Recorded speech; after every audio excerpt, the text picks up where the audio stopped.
Hello বন্ধুরা, আজকে আমি রান্না করব ইঁচড় আলুর রসা। তো প্রথমে ইঁচড়টাকে এভাবে করে ভেজে নিয়েছি। আর এই যে দেখো, আমি এখানে টমেটো, আদা, রসুন, দুটো শুকনো লঙ্কা এভাবে করে ভেজে নিয়েছি। তবে আমি কাঁচা জিরা দিব, জিরাটাকে আমি ভাজিনি। এভাবে করে ভেজে আমি পেস্ট করে নেব এটাকে। আর এই যে দেখো, ইঁচড়টা এভাবে করে আমি ভেজে নেব।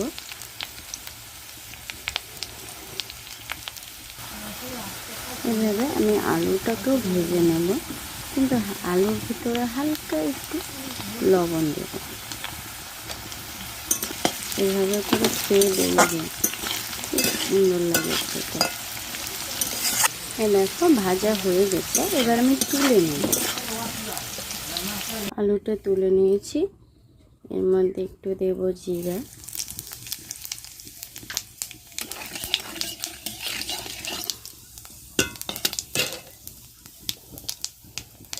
তারপর আমি এই যে পেস্ট করা মশলাটা দিয়ে দেব।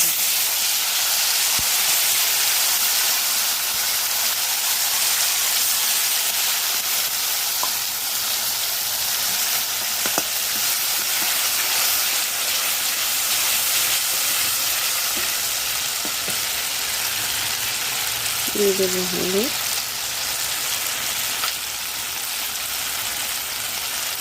স্বাদ মতো লবণ,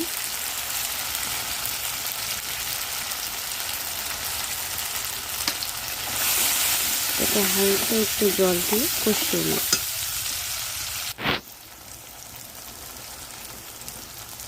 দিয়ে দিলাম হালকা একটু জল, ভালোভাবে কষিয়ে নেব।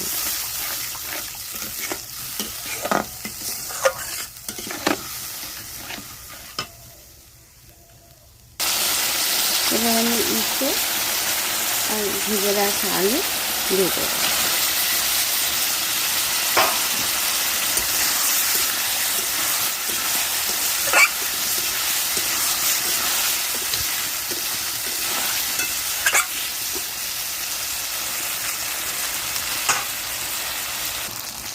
এভাবে করে ভালোভাবে কষিয়ে নিতে হবে।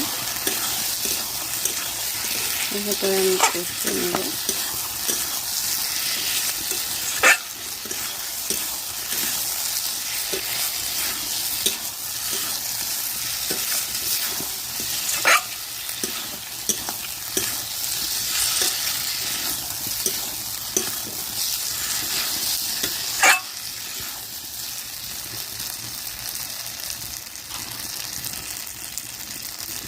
দেখো, হালকা হালকা তেল ছেড়েছে, দেখো।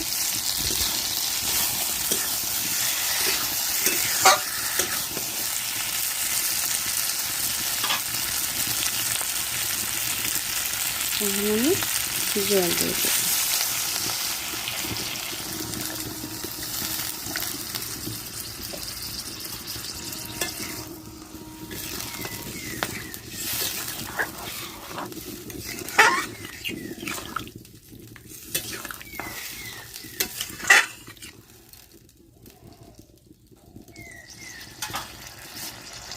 একটু জল